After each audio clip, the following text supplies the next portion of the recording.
everybody, St. Paul here, and welcome to episode 37 of Music on the Run. Why do I look so professional and so good right now, you might be asking yourself? Well, first of all, I've got a little help.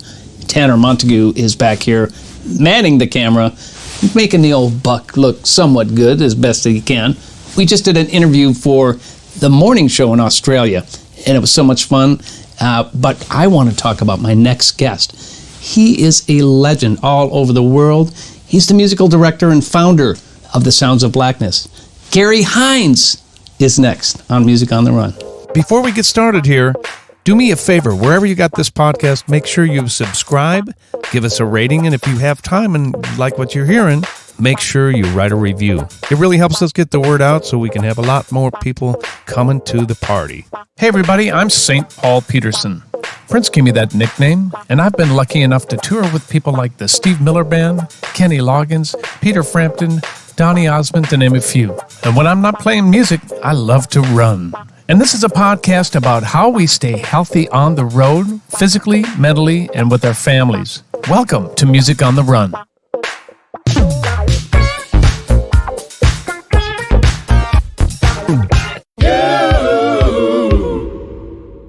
Hey everybody, St. Paul here. Welcome to episode 37 of Music on the Run. Glad you're here. Today's a heavy day, so let me put this in context for you.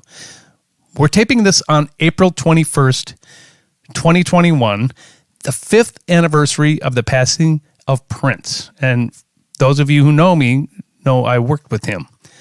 It's also the day after the conviction of former officer Derek Chauvin for the murder of George Floyd that happened in my hometown and my guest's hometown as well. And we're going to address that today. My guest today has conducted countless music workshops, seminars, lectures, masterclasses across the United States and internationally about the history, impact, and evolution of African American music and culture. He's recorded with just about everybody. Stevie, Michael, Quincy, Prince, to name a few. And he is the musical director and producer of the 3-time Grammy Award-winning Sounds of Blackness. Please welcome my friend, Gary Hines. Welcome, my friend. Welcome, my brother. How you doing, Maestro? Man, I know you always call me Maestro. Every time we have an interaction, that's what you call me. I have so much respect for you, man. I just so appreciate you coming on, especially surrounding this day and all its meaning. Yeah. My honor, and thank you. Absolutely. Well, let's get right into it. You know, I want to ask you how you're feeling today after the conviction of Derek Chauvin. It's really a potpourri of emotions, Maestro. There's gratitude and appreciation for some semblance of justice finally happening, because, you know, what happened to Brother Floyd has happened to my people in one form or another for the past 4 centuries. Will Smith, I love the quote that he put on. He said, racism isn't increasing, it's just being filmed. So these kind of things have happened literally, my brothers, I know you know, for centuries in one form or another, and now we're able to capture them, you know, on our devices and that kind of thing. And sometimes that's not even enough. So yes, there's obviously appreciation of justice, you know, in this verdict, but a long way to go. Not only still with this case with the other 3 officers, but then most recently with Brother Dante Wright. I mean, it just goes on and on. So it's about changing the system that's inherent, since, you know, the slave experience inherent with bias. So we really got to get, this is, I think, a door, brother, to open the door to really deal with the root of this thing rather than taking aspirin for a tumor. Right. Yeah. I can't begin to comprehend the inequality the African American and people of color have experienced and continue to experience on a daily level. Sometimes I'm blinded by it simply because I'm not black or a person of color. And this is no excuse. We miss it because it's not happening to us. So, how can white folks become advocates? What can you tell us that would help us to help our community and our brothers and sisters of color? How can we bless you? And thank you for the spirit and the sincerity and the integrity of that question, my brother. And you know what? I've been asked that a lot, especially by a lot of my Caucasian brothers and sisters. And I've got a real tangible answer, because people have been legitimately asking and sincerely asking, what tangibly can I do? A lot of times people will say, refer them to programs or give them kind of a generic answer that's well-intentioned, but it's nothing specific to do. I think I've got something specific to do that's going to be unconventional, but very simple and not cost a dime. And my answer to that question is to become a student of history. Okay. And now that might be, your immediate reaction of your followers and listeners and viewers might be, well, what in the world does that have to do with this? And how is that relevant? And I'm just, if I may, I just expand on an answer, explain why I say it. So, Maestro, one thing I've learned is that history equals humanity. There's a reason that we still have African-American history every month, and that because in 2021, the contributions of African-American people, of women, of other ethnicities of color are still not included in our curriculum throughout across the country. And not only does that create for an imbalance, but it's beyond the legitimacy of just historical accuracy. What I say is this, and if your followers and listeners today don't remember anything else I say, please remember this. History equals humanity. And it just makes sense. If I don't know, or you don't know the history, the contributions of my people to your life, to this country, to this world, it's just a recipe for seeing me as less than, even unconsciously, subconsciously. Because and it's not because of, you're or who anyone is a bad or evil person. It's because they don't know. And they don't know because they haven't been taught. That's where becoming a student of history comes in, right? I mean, learning and really exploring the history of African-American people and going back to the African continent, because one thing I have to reiterate it, and so many of the well-intentioned African-American history programs begin with the slave experience. It's like, no, that's the first mistake. My ancestors are from glorious kingdoms in Africa that we've never heard of. People use the term from here to Timbuktu. They don't know that Timbuktu in Africa was the world's first university system before the Greeks. The Greeks went to University of Timbuktu. When we think of Africa and we think of Tarzan and natives running around and uncivilized. Africa, Egypt is the cradle of civilization, the birthplace of humanity, the richest king of all time. Probably most of your people never heard of, your listeners, Mansa Musa of the Kingdom of Mali. They couldn't even calculate his wealth, Maestro. And in fact, by nowadays they can, and his wealth for the Kingdom of Mali, and this is centuries ago, is calculated at $400 billion with a B. That make Bill Gates, our friend, look like he's on welfare. But we don't know that because we haven't. And again, you're not a bad person if you don't know that. You haven't been taught that. So that's a long way of saying how important it is to become a student of history and know the contributions of African-American people specifically, since that's what we're focusing on right now, to the contributions of American history, to world history and culture. And no matter anything, and until that happens, my brother, we can't, no matter how well-intentioned, we can't see each other as equals because we don't know of the contributions. Whoa. How beautifully and eloquently spoken was that? Oh, it's true. Well, here's an issue, and I'm sure you know this, and it's bias, and the bias is, what are they putting in the history books for us when we were coming up? Because right. I have news for you. None of that was in my history book. Exactly. Whether that's by design, which it probably was. Yes.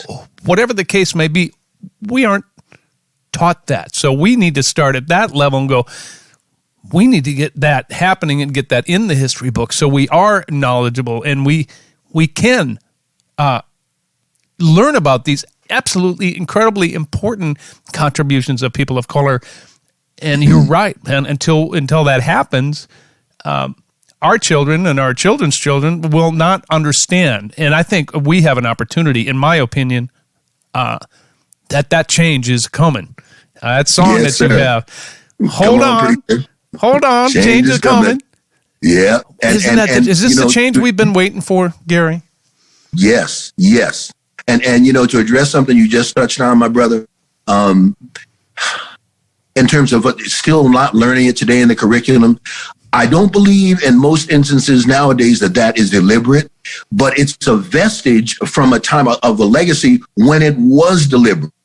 Because part of the justification of enslavement of people of African descent and treating them and designating them, the Constitution of the United States designated and identified and defined African Americans as 3/5 human.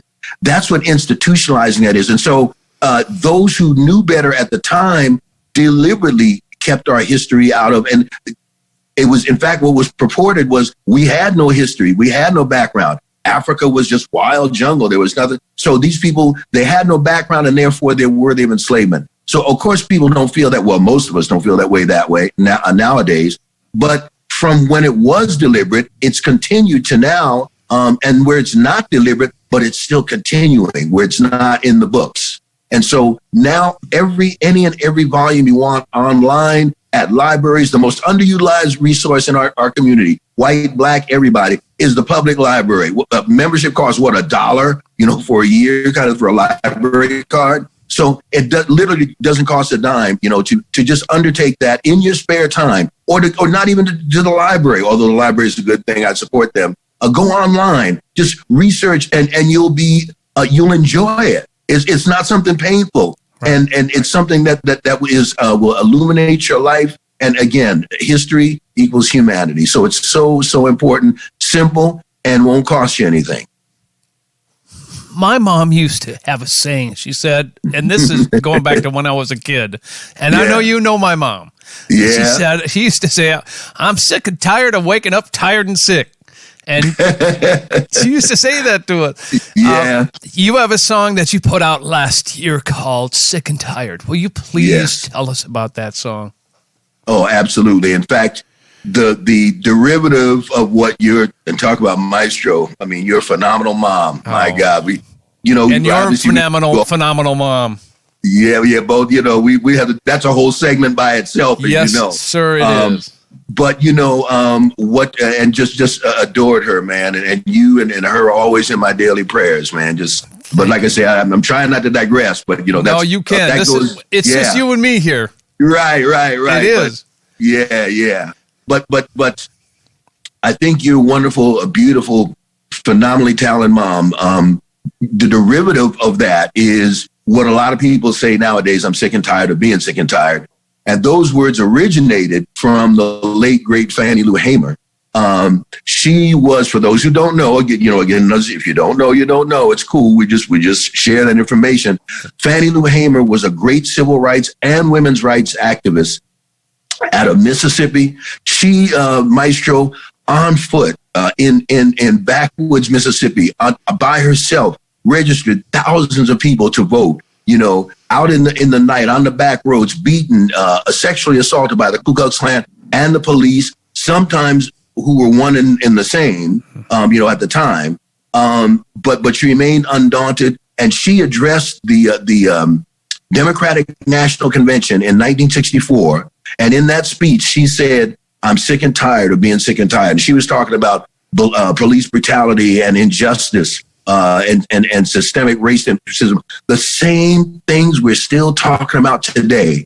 And so that tells us that we have to get to the root. There have been so many well-meaning programs, but until we get to the root and know each other's history, it's going to go on. I was saying another 50-year milestone has come up. And I bet, without even asking, and I'm not really a betting man, but I bet this is one of your favorites as it is mine.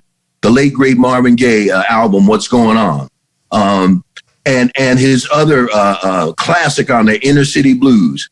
That was 1971, Maestro. And one of my favorite lyrics that on Inner City Blues, he wrote 50 and sang and recorded 50 years ago. It says, crime is increasing, trigger happy policing. So 50 years ago, Marvin was talking about, and speaking of artists ahead of his time and aware, just kind of a little bit of a side note, I love Al Gore and so many things about him, and especially his emphasis on the ecology.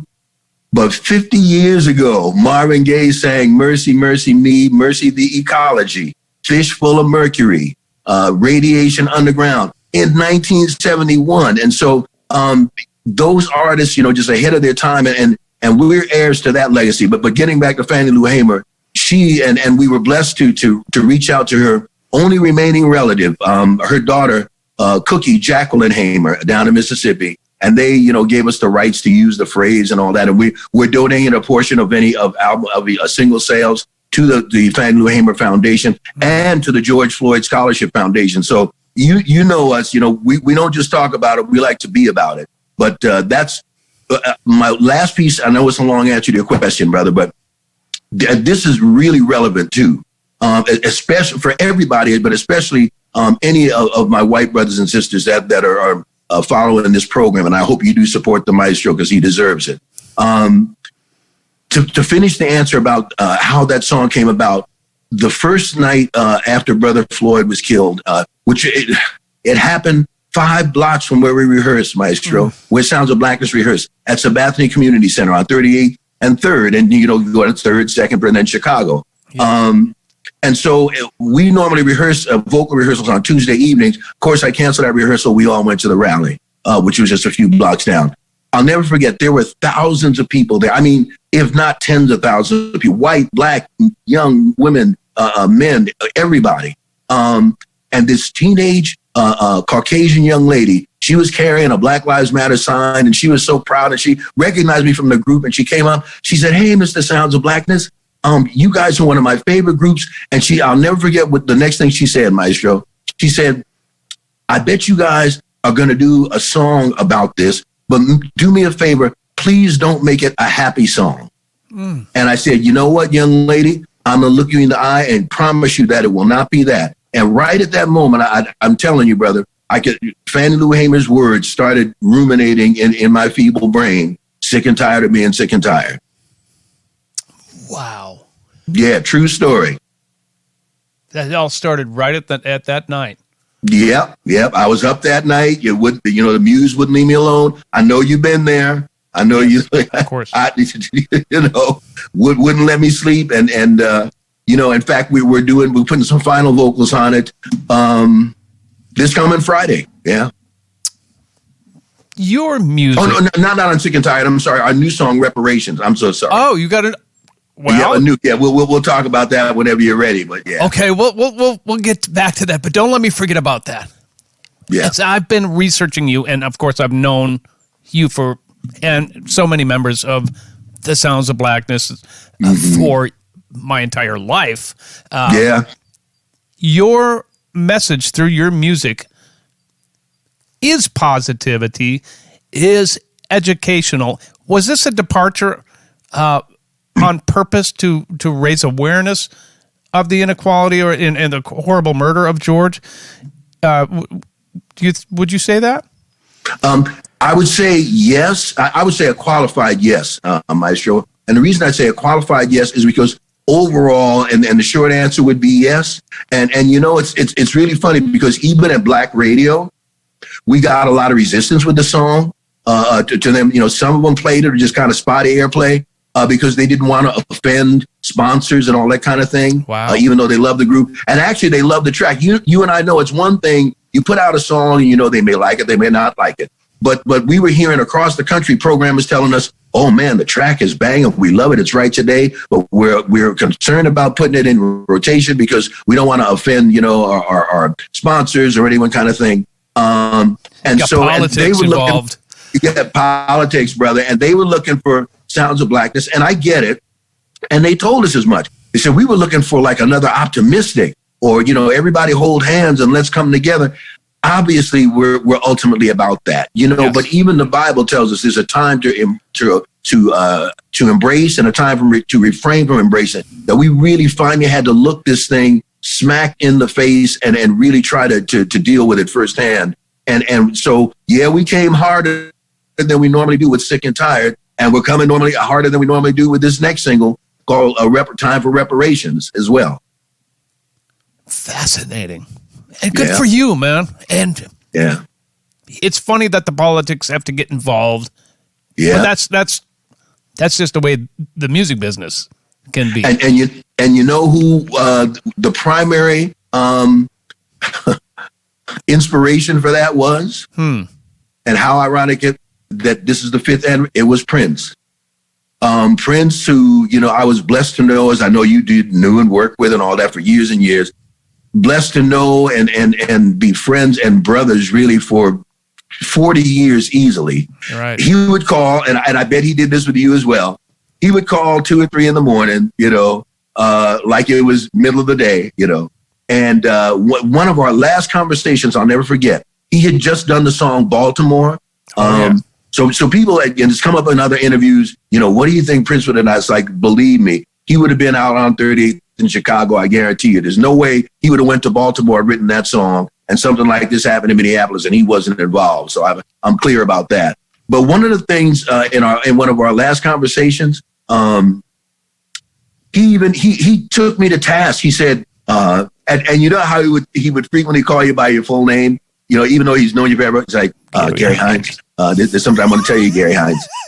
And I called him Maestro often too, and I said, "What's that, Maestro?" And he said, "Well, Gary Hines, Sounds of Blackness, you know, really needs to be about the Blackness, really uplift our youth especially, and tell the message a little bit stronger even. You know, you guys are sometimes, not hard enough with the message, Gary Hines, kind of." And so I'll never forget that. Yeah. So that's why we wound up dedicating our song Royalty, which is about 4 years old now, to him, because he was part of, now Royalty wasn't as hard, but it was a statement. You know, we got a message from above. You ain't no thug, you're royalty. So that was directed at our youth, and that was really Prince inspired.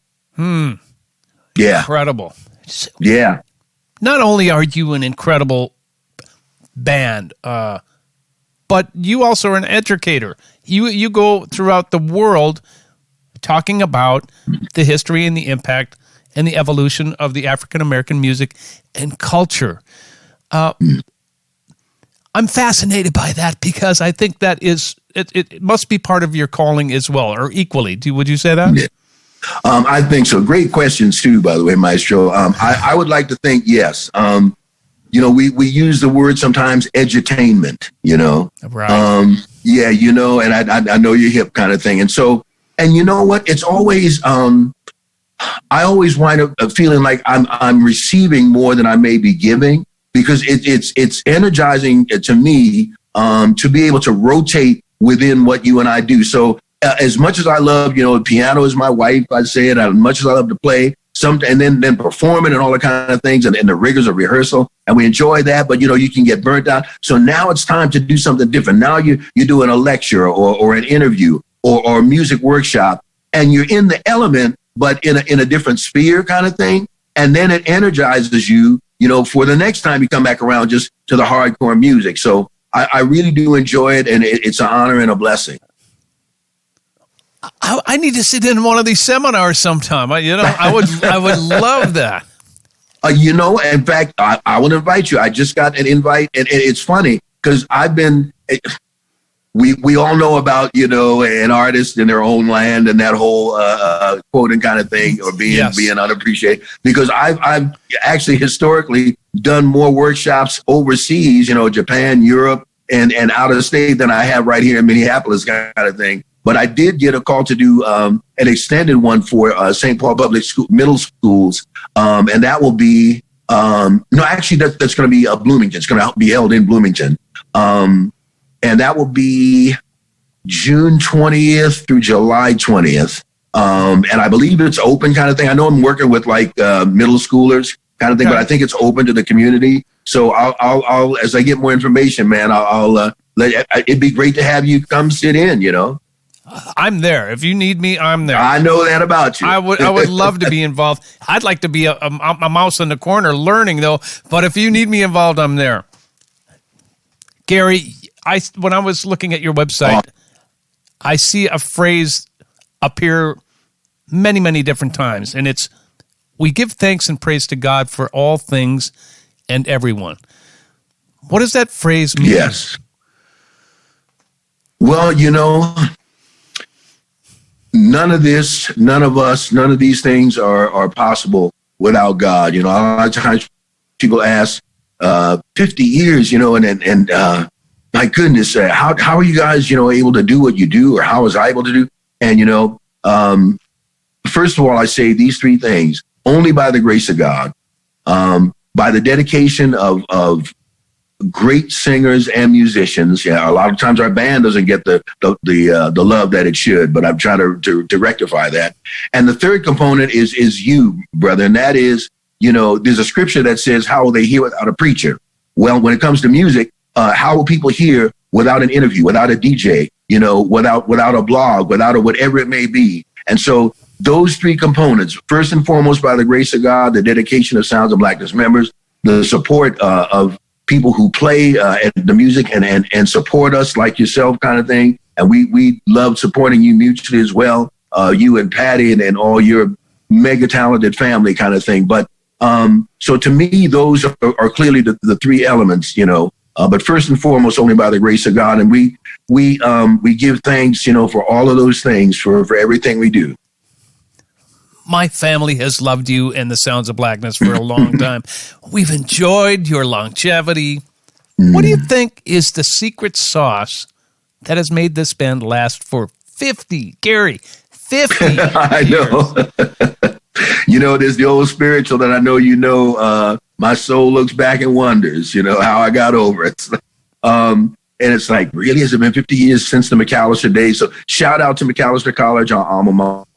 Yes, but I would say College. The same three elements, but at the risk of repetition. Yeah. I'm a proud Mac alum, and we still enjoy a working relationship with the college, as a matter of fact, and right. We'll be doing some things there, in commemoration of this 50th. But I think, again, our longevity. Well, no, I know, only by the grace of God and the dedication of the members. And now I would add one other component: the support of the. I was going to say the Twin Cities, but the whole Minnesota community, because we've done a lot and continue to do a lot throughout the state of Minnesota. Beyond the metro, the Twin Cities metro, many times, and the support, the love, the prayers, the enthusiasm, the donations. We're actually a nonprofit corporation. We have been since 1975. People have donated and helped to sustain us. So in so many ways, young, old, black, white, Latino, Asian, Native, everybody, people of all different faith traditions have supported Sounds of Blackness spiritually, culturally, and financially. And we appreciate that more than we could ever say.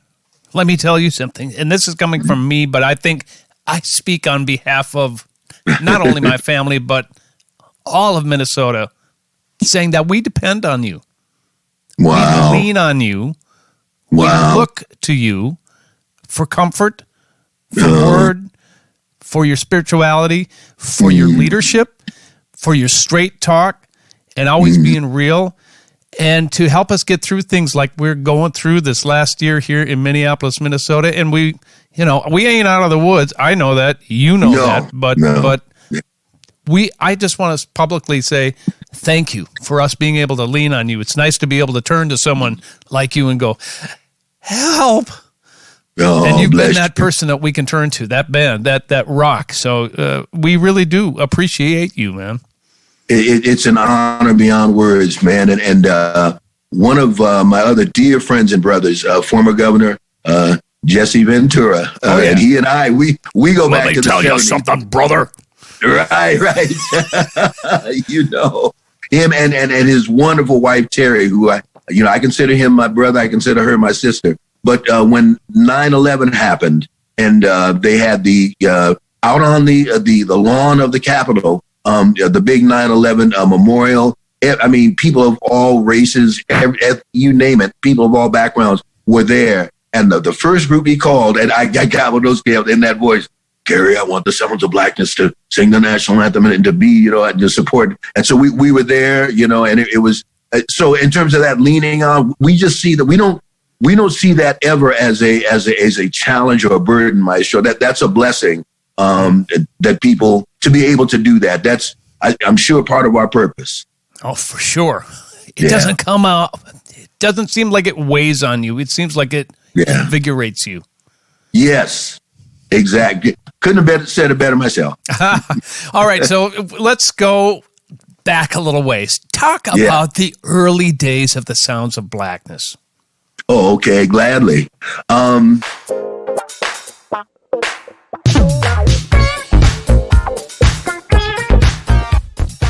We're going to take a little break from the interview right now because I want to tell you about a couple of really cool things.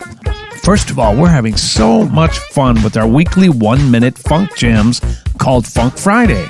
We've had so many world-class musicians on Funk Friday, including members of the Steve Miller Band, Fleetwood Mac, Daryl Hall and John Oates, Earth, Wind & Fire, just to name a few. You can check that out on all of our social media, but you can also see it on our YouTube channel. I also want to take this opportunity to thank all of our members who have supported us on Patreon. Don't know what Patreon is? Go to www.patreon.com/Music on the Run podcast, and there you'll get all sorts of information on how you can financially help us produce this podcast. There are all kinds of incentives listed there on the website, and there are many different levels on how you can become involved. We could not put on this podcast without our patrons. All right, let's get back to the interview. Oh, okay, gladly. In 1969, the college, McAllister College, Maestro, embarked on a very ambitious program to conscientiously recruit students of color onto campus called EEO, and it still exists. EEO stands for Expanded Educational Opportunities. And they were very successful with it. And one time on a campus of about 2,000, there were almost 200 students of color that hadn't been there before, primarily African-American, but actually of many different ethnicities and nationalities. And one of the outgrowths of that was that the students themselves organized a number of different activities. There was a theater group called Black Arts Midwest. There was a political group, which still exists, called BLAC, the Black Liberation Affairs Committee. And there was this 50-voice choir called the McAllister College Black Voices under the direction of our emeritus founder, Brother Russell Knighton. He's a native of Beaumont, Texas. And I saw him just the other day, unfortunately at a funeral, but at least it was a good chance to see him. Mm-hmm. But in 1971, my sophomore year, in fact, it was January of 71, Russell asked me to come on as director for what was then the McAllister Black Voices. And I was really honored and flattered because they were excellent back then, primarily singing, freedom songs, some gospel, it was the early 70s. So, it was about all different types of awareness kind of thing, whether it was the Black Power movement or women's movement or the ecology or Vietnam, all those things. In fact, in that day, whoever you were, young, old, black, white, male, female, it wasn't a question of whether or not you're involved in the movement. The only question was which part of the movement are you involved in, or more than one. So that was the backdrop for what we became Sounds of Blackness. And the final part of the answer to your question is how we made the leap from McAllister Black Voices to the Sounds of Blackness. Well, for when I came on, the vision God gave me with this wonderful ensemble was to continue the tradition of the great Duke Ellington. Now that frequently surprises a lot of people. I'm going to say something that I know you know, but many of your listeners or followers may not. We hear Duke's name, and of course we think of jazz, and we should. But too many people don't know that Duke wrote, recorded, and performed spirituals, blues, anthem, gospel, every sound of blackness. He did the music of the culture, primarily jazz, yes, but not exclusively by any means. In fact, as I know, he did 4 sacred works with extent, Come Sunday, titles like, And David Danced Before the Lord with All His Might. Volumes of the spirituals and gospel and anthems and hymns and some blues. And so we can't take credit for the template of embodying the music of a culture and of a people. Duke Ellington laid that template, and we just followed in that path, and we needed a name that would reflect the fact that we were going to be performing every sound of the Black experience. So hence the name and the reason for the name Sounds of Blackness. Wow. Fantastic. Yeah. 50 years, my dear Yes, sir. friend. Lots of Yeah. ups and downs, lots of wonderful opportunities, lots of people coming and going, I'm sure. Yes. And you are the one who has to keep it all together. Is that a lot of pressure on you? It is, but as I know you've heard said, and it's so true, God doesn't give us any more than we can handle, kind of thing. Even though it sure kind of feels that way sometimes, but he doesn't. And yes, in terms of the coming and going, I'll say two things quickly about that.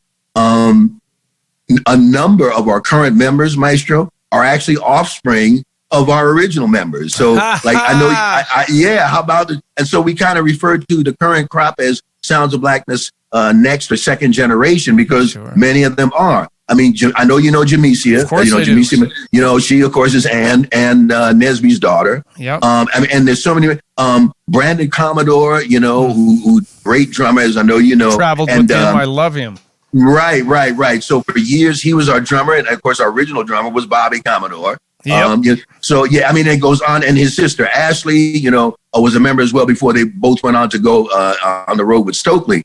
And so, and we're blessed with some illustrious alumni as well. A lot of people don't know that when he first moved to Minneapolis from Natchez, Mississippi, the first band that he joined was not Flight Time, but was Sounds of Blackness. I'm talking about Alexander O'Neill. What? I didn't know that. Yes, I promise you, he will proudly tell you. Yeah, man. I was in Sounds of Blackness. And I never forget his audition. We were auditioning that day. He showed up for audition. Of course, I didn't know who he was, kind of thing. And, I can probably count on one hand over all these years of times I've just stopped an audition short. But I stopped his short. It's like, brother, welcome aboard. It's like, what a voice. Clear, right. Oh my God. It's like, we ain't gonna play that much. This is amazing. So he's an alum. Cynthia Johnson, who people may not know by name, but of Funky Town fame. I know everybody knows that record. She was, will tell you that she was a former Proud Sounds of Blackness member.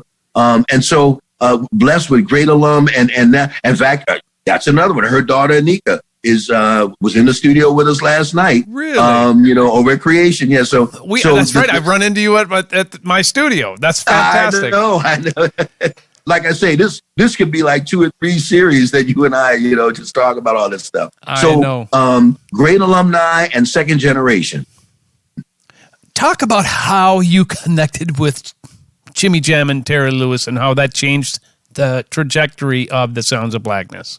Yes. Well, as with your and my family, the Hines family and the Harris family and the Lewis family literally go back to the 70s. Again, a parental connection first and foremost. Jimmy Jam's mom, Mama Jam, rest her soul, such a wonderful woman. She taught piano pedagogy, a piano teacher. And of course, his dad, Cornbread Harris, who I know you know and I'm sure have worked with. Just did a record with him, literally a month ago.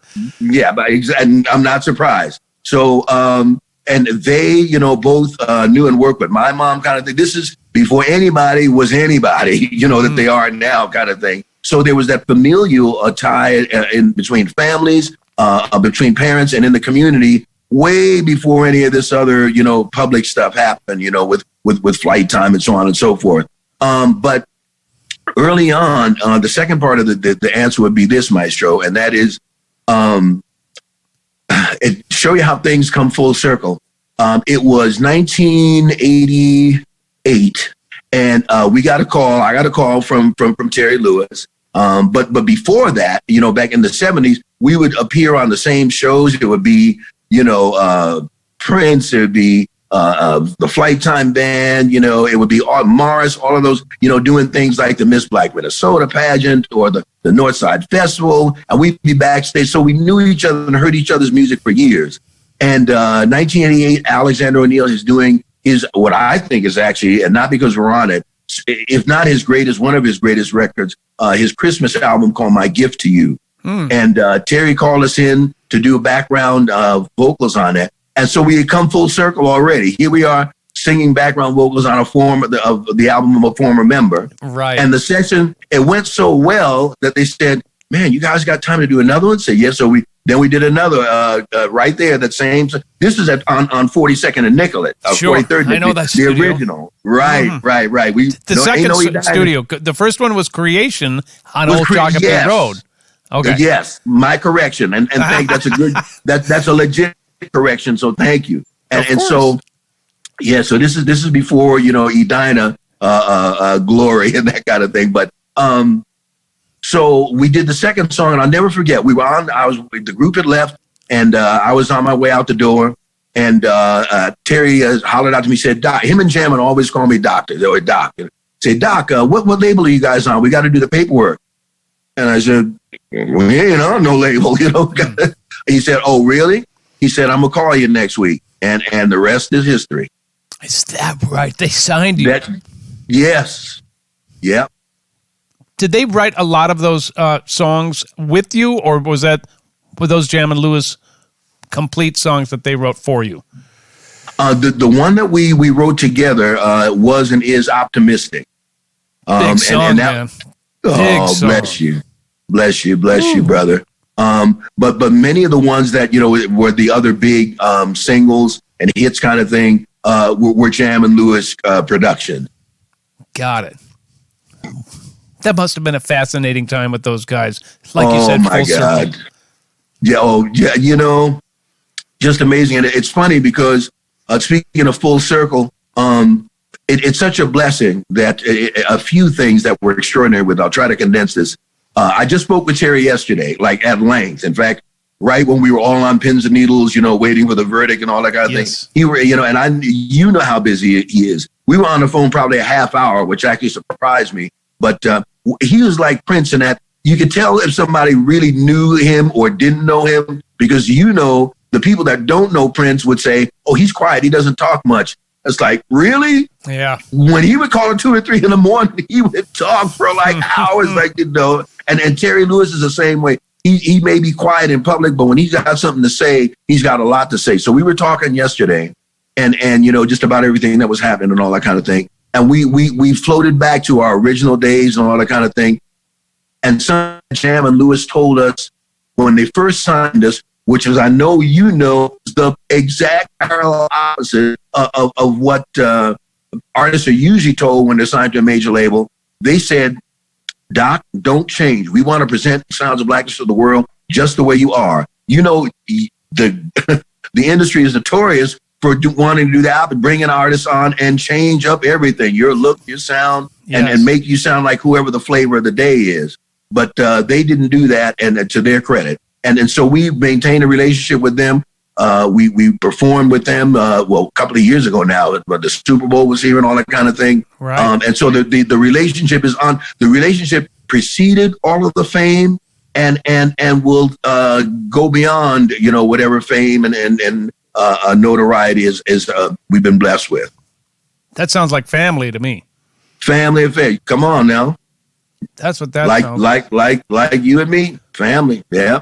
Before we move on, I want to just say congratulations on the Grammy Awards, the Stellar Awards, the Emmy nomination, the International Time for Peace Award, the NAACP Award. That must be nice to be recognized.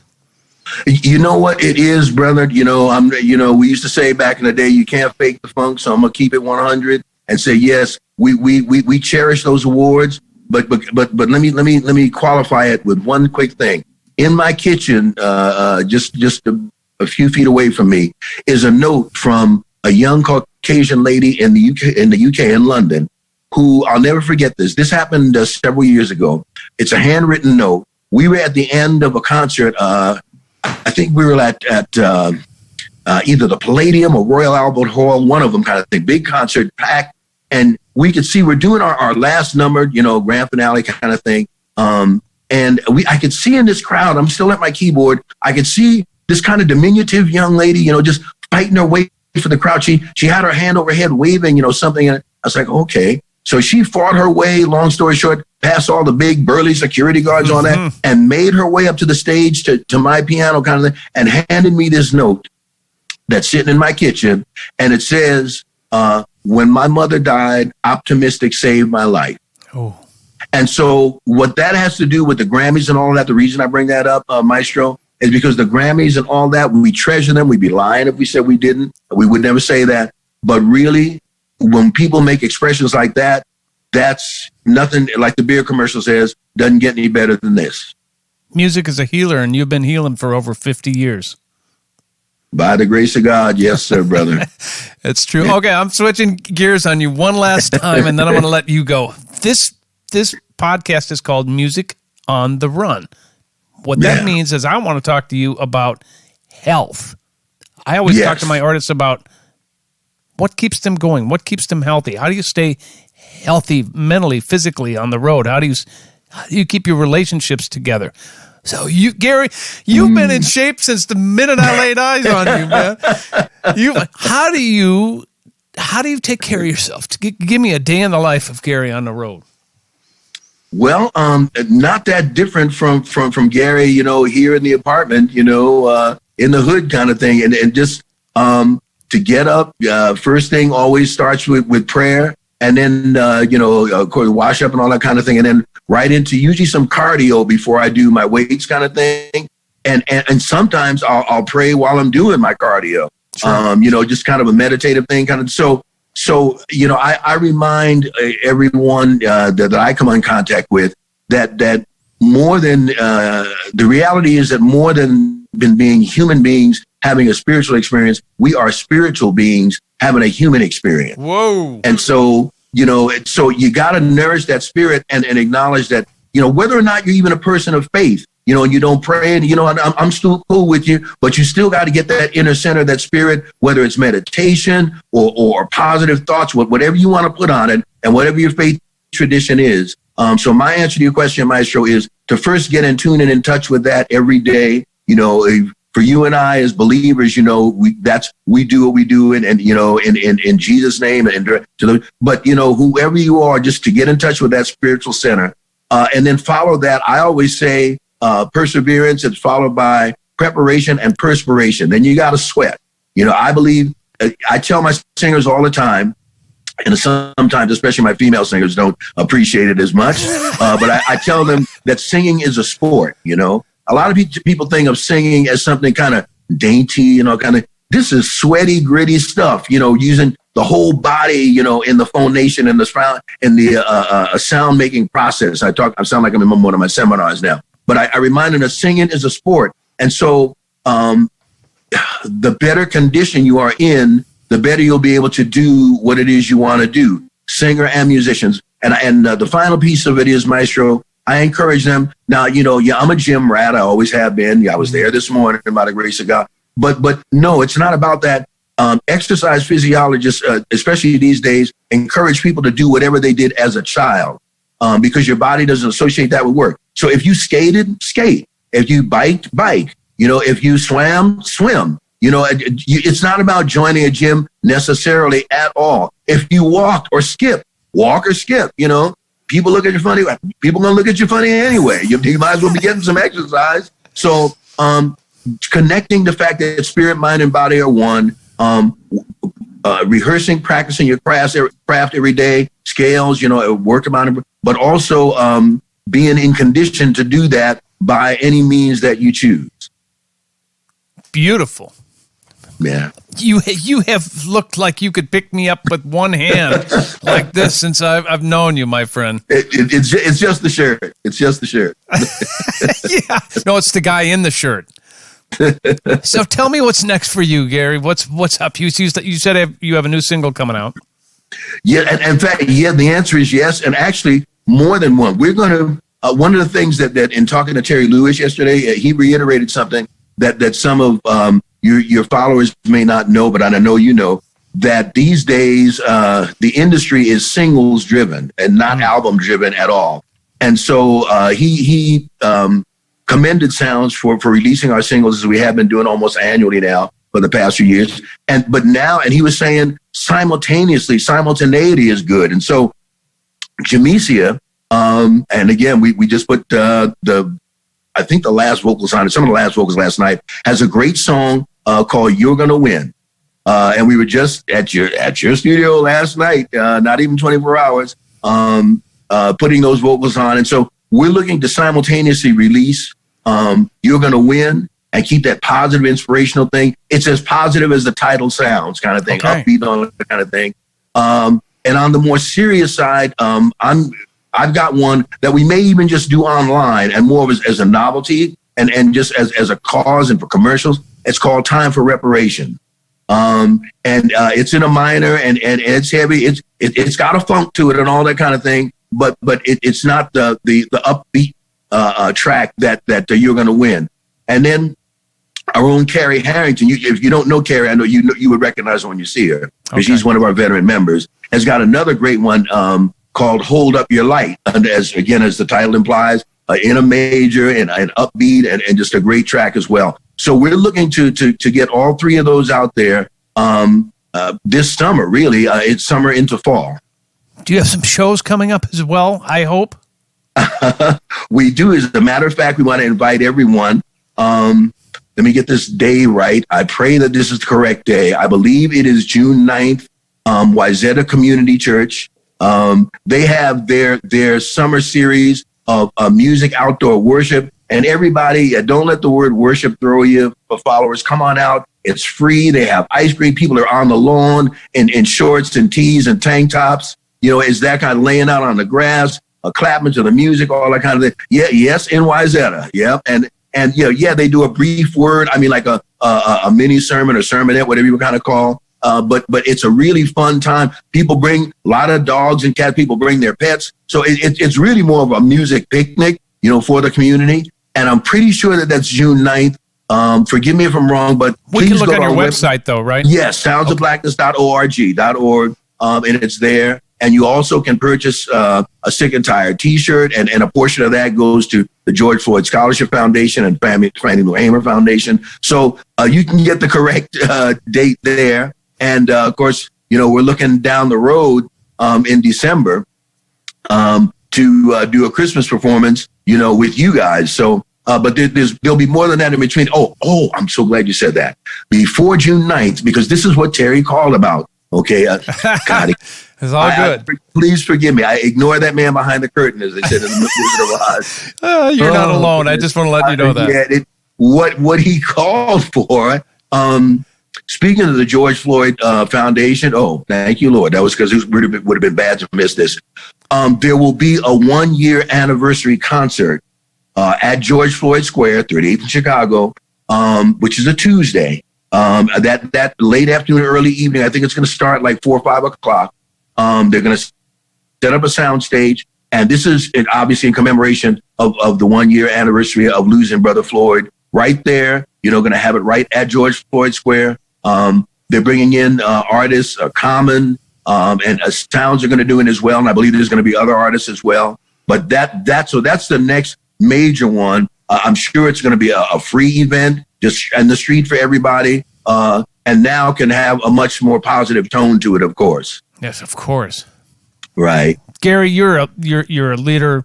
You're a brother to the Peterson family. We adored your mother. Yeah. She was the queen. And she loved you. We had two queens, didn't we? Two royalty, right, brother. I'm telling you. Weren't we lucky to have those ladies in our life?